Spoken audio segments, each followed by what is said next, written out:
जय श्री राधे कृष्णा।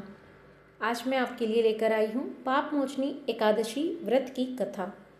यह एकादशी चैत्र मास के कृष्ण पक्ष में आती है। युधिष्ठिर बोले, हे कृष्ण, चैत्र कृष्ण पक्ष की एकादशी का क्या नाम है, उसकी क्या विधि है और क्या फल है। श्री कृष्ण बोले, हे राजेंद्र, चक्रवर्ती मांधाता ने भी यही प्रश्न लोमश ऋषि से किया था।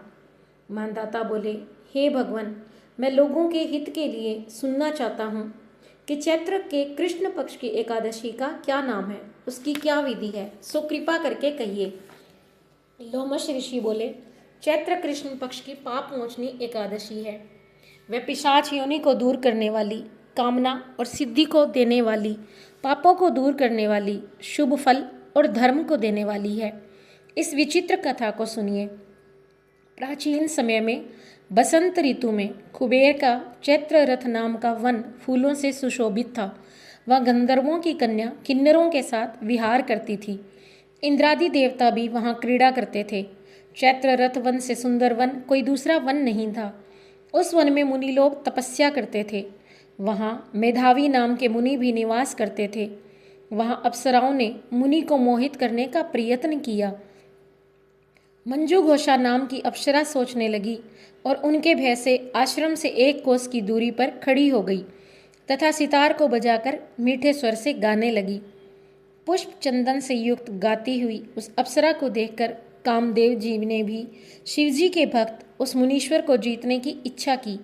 शिवजी के वर को स्मरण करके उसके शरीर में प्रविष्ट हो गया। अप्सरा की मृकुटियों को धनुष बनाकर कटाक्ष की प्रत्यंचा बनाई। पलक समेत नेत्रों को बाण बनाकर, स्तनों को पर्णकुटी बनाकर विजय के लिए आ गया। मंजू घोषा कामदेव की सेना की तरह थी। मेधावी ऋषि को देखकर वह भी कामदेव से पीड़ित हो गई। यौवन के सुंदर शरीर वाले श्वेत यज्ञोपवीत धारण किए हुए मेधावी ऋषि भी दूसरे कामदेव की तरह शोभित हो रहे थे। मेधावी मुनि सुंदर च्यवन ऋषि के आश्रम में रहते थे। मंजू घोषा मुनीश्वरों को देखकर दूर खड़ी हो गई। कामदेव के वश में होकर मंद स्वर से गान करने लगी। उसकी चूड़ी, करधनी और नुपुरों की झनकार से वन गूंजने लगा। हाव भाव सहित गाती हुई अप्सरा को देखकर मुनीश्वर भी कामदेव की सेना के वशीभूत हो गए। मंजू घोषा आकर मुनि को कामदेव के वशीभूत देखकर हाव भाव कटाक्ष से मोहित करने लगी। वीणा को नीचे रखकर मुनीश्वर का ऐसे आलिंगन करने लगी जैसे वायु से कांपी हुई बेल पेड़ से लिपट जाती है। उसके सुंदर शरीर को देखकर वह मुनीश्वर भी उसके साथ वन में रमण करने लगे। मेधावी मुनि शिव तत्व को भूलकर कामदेव के वशीभूत हो गए।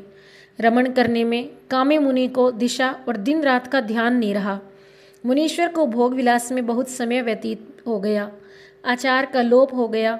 तब मंजू घोषा ने स्वर्ग लोक जाने का विचार किया।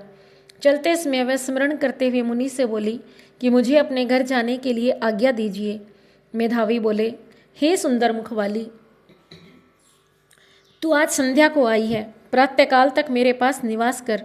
मुनि के इस वचन को सुनकर वह डर गई। फिर उस मुनीश्वर के साथ विषय करने लगी।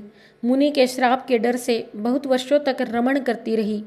57 वर्ष 9 महीना 3 दिन व्यतीत हो गए, परंतु इतने दिन मुनि को आधी रात के समान मालूम हुआ।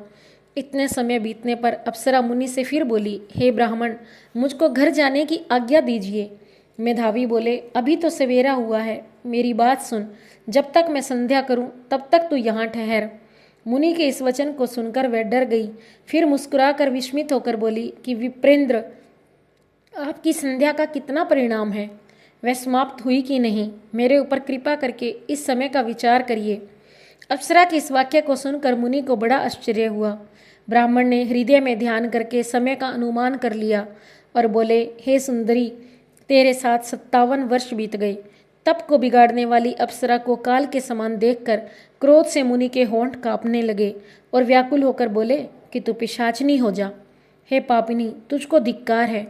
मुनि के शाप से क्षुब्ध सुंदर भ्रकुटी वाली अप्सरा नम्र होकर मुनि से प्रार्थना करने लगी, हे विप्रेंद्र, कृपा करके श्राप को शांत करिए। सज्जनों का वचन और संग 7 कदम चलने पर भी फल देता है। आपके साथ मुझको बहुत से वर्ष बीत गए। इस कारण हे स्वामिन, मेरे ऊपर कृपा करिए। मुनि बोले, हे भद्रे, मैं क्या करूं? तूने मेरा बड़ा भारी तप नष्ट कर दिया है। तथापि मैं तुझको श्राप दूर होने का उपाय बतलाता हूँ, उसे सुन। चैत्र कृष्ण पक्ष में सब पापों को नाश करने वाली पाप मोचनी नाम की शुभ एकादशी होती है।